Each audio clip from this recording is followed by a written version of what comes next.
మీద మాత్రమే మేము రాజ్యం ఏర్పాటు చేస్తామని చెప్పుకుంటూ వచ్చిన చంద్రబాబు గారు నిన్న జరిపిన టెలికాన్ఫరెన్స్ 56,000 మంది నాయకులతోటి రాష్ట్రం నుంచి గ్రామ స్థాయి వరకు 56,000 మంది నేతలతో జరిపిన టెలికాన్ఫరెన్స్లో ఒకటే విషయం చెప్పుకొచ్చారు.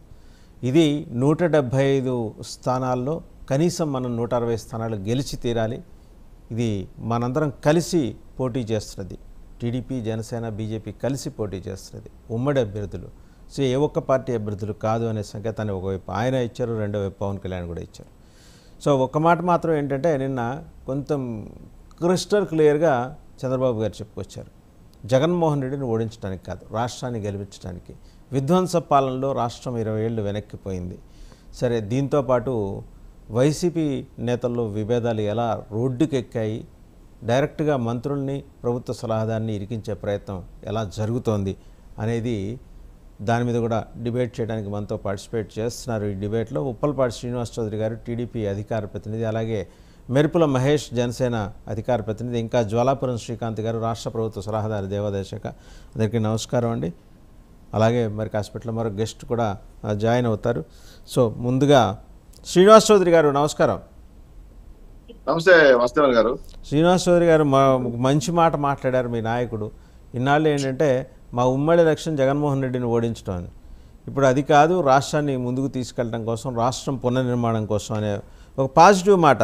అసలు అంటే ఇది ఎప్పటి నుంచో రావాలి, చాలా ఆలస్యంగా గుర్తించారో లేదా చాలా ఆలస్యంగా మాట్లాడారో. 56,000 మంది నాయకులతోటి టెలికాన్ఫరెన్స్ అంటే నిజంగా అది ఒక పెద్ద యజ్ఞంలాగానే చేశారు నిన్న చంద్రబాబు నాయుడు గారు. ఏమంటారు? మొదట వాస్తవన్ గారు మీకు, అలాగే 99 టీవీ ప్రేక్షకులకి, జనసేన నేత మహేష్ గారికి, మళ్ళీ ఇతర మిత్రులు కూడా ఎవరున్నారో వాళ్ళకి కూడా నా తరఫున తెలుగుదేశం ప్రజలకు నమస్కారాలు. జనసేన, తెలుగుదేశం పార్టీ అలాగే బీజేపీ పార్టీ పొత్తు తర్వాత రాష్ట్రంలో కొన్ని అనూహ్య మార్పులలో భాగంగా ప్రజల్లో చైతన్యాన్ని, వస్తున్న స్పందన చూసి పార్టీ యొక్క విధి విధానాలు కూడా మేనిఫెస్టో కాడ నుంచి అన్ని కూడా మేము ప్రతిదాన్ని పరిశీలించి ముందుకెళ్తున్నాం. ఇప్పుడు నిన్న మాట్లాడిన కాన్ఫరెన్స్ లో బాబు గారు జగన్మోహన్ రెడ్డి గారిని ఓడించడం ఆల్రెడీ ఓడిపోయాడు. ఇప్పుడు రాష్ట్ర ప్రజలు గెలిపించాలి. మనం రాష్ట్ర ప్రజల అవసరాలు ముఖ్యం. ఈరోజు ఉద్యోగాలు లేక బాధపడుతున్న ఉద్యోగుల విషయం కానీ, మహిళలకు రక్షణ లేకపోవడం కానీ, ఎస్టీ ఎస్సీ బీసీలకు రక్షణ కల్పించడం కానీ, అలాగే రాష్ట్రంలో పోలవరం పూర్తి చేసుకోవాలి, హోదాకు సంబంధించిన అంశాలు రావాలి, విభజన అంశాలు రావాలి పైన చాలా క్షుణ్ణంగా ఈరోజు ప్రజల అభివృద్ధి, రాష్ట్ర అభివృద్ధి దాదాపు 20 ఏళ్ళు ఎన్నికెళ్ళిపోయింది. దాన్ని మనం కాపాడుకుని ముందుకు తీసుకొచ్చుకోవాలి. చాలా అంశాలు విశ్లేషణ పూర్తిగా ప్రస్తావించడం జరిగింది. దీంట్లో ముఖ్యమైన విషయాలు ఏంటంటే మనకు రైతుల బాధలు, రైతులకు వాటర్ లేకుండా, నీళ్ళు లేకుండా, సాగునీరు త్రాగునీరు లేకపోవడం వల్ల పంటలు క్రాప్ హాలిడే పండించే పరిస్థితి ఏర్పడతారు.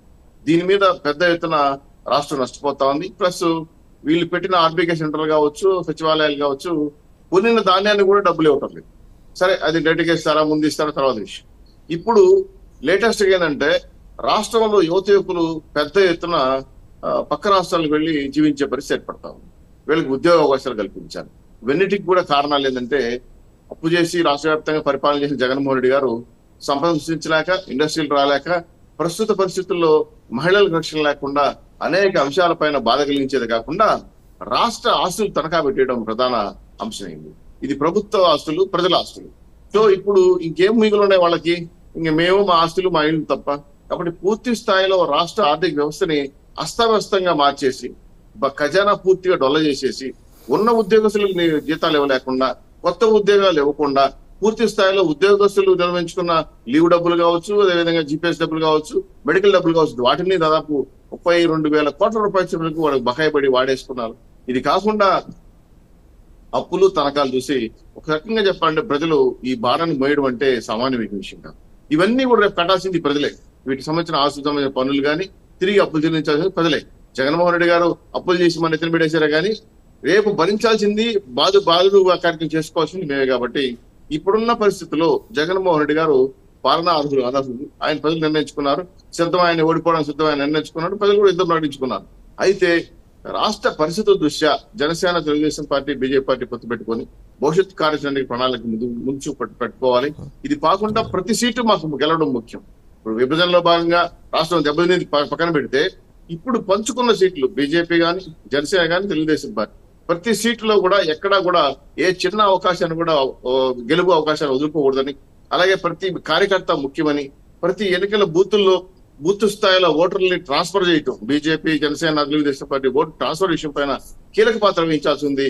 దీనిపైన కుల మీడియా ఆడుతున్న గేమ్ను కూడా మనం గుర్తించి వాళ్ళ ట్యాప్ లో పడకుండా రాష్ట్ర వ్యాప్తంగా ఉన్నటువంటి అన్ని బూతులు 46,000 చిల్లర బూతుల్లో ఇవన్నీ సరే చౌదరి గారు, ఇవన్నీ సరే రేపు ఎలాగూ ప్రధానమంత్రితో కలిసి వేదిక షేర్ చేసుకుంటున్నారు. ఒక 5 ఏళ్ళు దాటుతోందేమో మరి. వేదిక షేర్ చేసుకోవటం కూడా వేడికే. సంపద ఎక్కడి నుంచి సృష్టిస్తారు? ఇప్పుడు జగన్మోహన్ రెడ్డి గారి కన్నా ఎక్కువ స్కీములు మీరు అనౌన్స్ చేయబోతున్నారు. ఆల్రెడీ సూపర్ 6 రేపు పొద్దున ఉమ్మడిగా ప్రకటించేదానికి సూపర్ 18 కూడా కావచ్చు. పైసలు ఎక్కడి నుంచి తీసుకొస్తారు? ఎందుకంటే మీ నాయకుడికి ఒక బ్రాండింగ్ ఉంది కదా, సంపద సృష్టికర్త అని. మరి ఎక్కడి నుంచి సంపద సృష్టిస్తారు? అది ఎందుకని చెప్పలేకపోతున్నారు మీరు? ఎస్ ఇక్కడ మీరు మంచి ప్రశ్న వేశారు. సరే, వైసీపీలో ఉన్న గొడవలు కుమ్మలాట్లు పక్కన పెడదు. ఎందుకంటే వాళ్ళు డబ్బులు తీసుకోవడం తినడం వచ్చి సహజంగా జరుగుతుంది. ఇంకా గడిచే కొద్ది రోజులకు ఇంకా చాలా ఇష్యూస్ బయటపడతాయి. విడుదల వచ్చింది కావచ్చు, మనోహర్ నాయుడు కావచ్చు, గుంటూరులో ఆయన కావచ్చు, సొరమే రాజేష్ నాయుడు కావచ్చు, వీళ్ళ విషయాలన్నీ మీరు మళ్ళా చర్చకి తీసుకొస్తారు. కానీ రాష్ట్రంలో ఈ పొద్దున్న పరిస్థితిలో అప్పుల్లో ఉన్న దాన్ని సంపద సృష్టించడం ఎలా, ఈరోజు రాష్ట్ర అభివృద్ధి చేయటం ఎలా? ప్రధానంగా జగన్మోహన్ రెడ్డి గారు చేసిన అప్పుల్లో కనీసం ఒక 5% ఖర్చు పెట్టిన పోలవరం పూర్తయింది. ఫస్ట్ రైతులకు నీళ్లు ఇస్తే పంటలు పండుతాయి. రైతులకు నీళ్లు ఇవ్వడానికి చాలా తక్కువ శాతం ఉన్న పోలవరాన్ని వెంటనే పూర్తి చేస్తూ రాష్ట్రానికి వివిధ ప్రాంతాల నుంచి ఇండస్ట్రీస్ అంటే పరిశ్రమలు రాబట్టుకోవడం, అలాగే స్వయం ఉపాధి కల్పన ప్రయోగించడం, దీని ద్వారా ఎన్ఆర్జీస్ ఫండ్స్ డైవర్ట్ చేయకుండా గ్రామ స్వరాజ్యంలో ఖర్చు పెట్టడం, వాళ్ళ దానివల్ల ఆదాయ వనరులు పెరగడమే కాకుండా పూర్తి స్థాయిలో రాష్ట్రంలో అన్ని వనరులని వాడుకొని మేధావులు అలాగే ఆర్థిక నిపుణులతో సమావేశం ఏర్పాటు చేసి 2-3 పార్టీల్లో ఉన్న సమన్వయకర్తలు కూర్చొని ఖచ్చితంగా రాష్ట్రంలో ఉన్న ఆస్తులు ఫస్ట్ ఏదైతే తాగుబోతులను తాకట్టు పెట్టి తీసుకొచ్చిన అప్పులు కానీ రాష్ట్ర ఆస్తులు సంబంధించిన విషయాలు కానీ ముఖ్యమైన కీలకమైన విషయాన్ని ఫస్ట్ విడుదల చేసుకుంటూ రాష్ట్ర ఆర్థిక పరిస్థితిని మెరుగుపరచుకోవాలనే ఆలోచన, అదే ఉద్యోగ ఉపాధి అవకాశాలు మెరుగుపరుచుకుంటే ఖచ్చితంగా సంపద సృష్టించవచ్చు. రెండో అంశం మీరు గమనించారో లేదో, బెంగళూరు లేకుండా కర్ణాటక ఊహించలేము, చెన్నై లేకుండా మద్రాసు ఊహించలేము, అదేవిధంగా హైదరాబాద్ లేకుండా తెలంగాణ ఊహించలేము. అంటే రాజధాని సంపదను సృష్టించే రాజధాని ఈ రోజు అమరావతిని అభివృద్ధి చేసి అక్కడున్న ఇండస్ట్రీస్ కానీ పారిశ్రామికవేత్తలతో మాట్లాడి, అలాగే విద్యా సంస్థలు కానీ స్మాల్ స్కేల్ ఇండస్ట్రీస్ కానీ కేంద్ర ప్రభుత్వం నుంచి రావాల్సిన మిగిలిన నిధులు కూడా పక్క రాష్ట్రంతో రావాల్సిన ఆస్తులు కూడా సామరస్యంగా కూర్చొని 3 పార్టీలు కూర్చొని డిస్కస్ చేసి first economical development state sun rise Andhra Pradesh కి పునాది వేయడం కోసం కరెక్ట్ గా ఆర్థిక నిపుణులు చర్చించి ఒక రకమైన స్కెలిటన్ ప్రాజెక్ట్స్ తయారు చేసుకున్నాం. ఎలక్షన్ అయిన వెంటనే తక్షణ అమలు తీసుకొస్తాం. అలాగే ఈ ధరలు ఏవైతే పెంచేస్తున్నారో వాటన్నిటి కూడా సరళీకృతం చేయడం కోసం దానికి ఒక కమిటీ వేయాల్సిన అవసరం ఉంది. ఉపాధి ఉద్యోగ అవకాశాలతో పాటు పారిశ్రామిక విధానాన్ని, రైతు విధానాన్ని ఇవన్నీ చూసాయిగా. రేపు ప్రధానమంత్రి చిలుకలూరుపేట సభలో ప్రధానమంత్రి చేత మీరు చెప్పిస్తారా? అక్కడ కూడా స్టేజ్ని కూడా మీరే కబ్జా చేసేస్తారా? అలా ఏం లేదు సార్. ఎందుకంటే చిలకలూరుపేట సభ ఒక ప్రతిష్టాత్మకంగా 10 లక్షల మందితో జరపాలని, ఒక 150 ఎకరాలు, దాని కన్వీనర్ గా లోకేష్ గారు ఉన్నారు, పవన్ కళ్యాణ్ పర్యవేక్షిస్తున్నారు, మనం కూడా వెళ్ళి వచ్చారు. అలాగే బీజేపీ నాయకులు కూడా నిన్న కలిసి వచ్చినట్టు ఉన్నాయన్నాను. కాబట్టి పూర్తి స్థాయిలో ప్రధానమంత్రి గారు జనసేన తెలుగుదేశం పార్టీ పొత్తుతో ఈ రాష్ట్రం ఏ విధంగా అభివృద్ధి చేస్తారు, ఏ విధంగా చేయబోతారు అని ఆయన సలహా సూచనలు ఇవ్వడంతో పాటు ఆయన కూడా కొన్ని రాష్ట్రానికి సంబంధించిన అంశాలు పరిగణలోకి తీసుకొని మాట్లాడే అవకాశం ఉంది. కాబట్టి మళ్ళీ వస్తా మీ దగ్గరికి, మిగిలిన వాళ్ళ దగ్గర కూడా వెళ్దాం. మెరుపుల మహేష్ గారు తగిన ప్రాధాన్యతతో స్టేజీని కూడా గౌరవప్రదంగా నడుపుతామని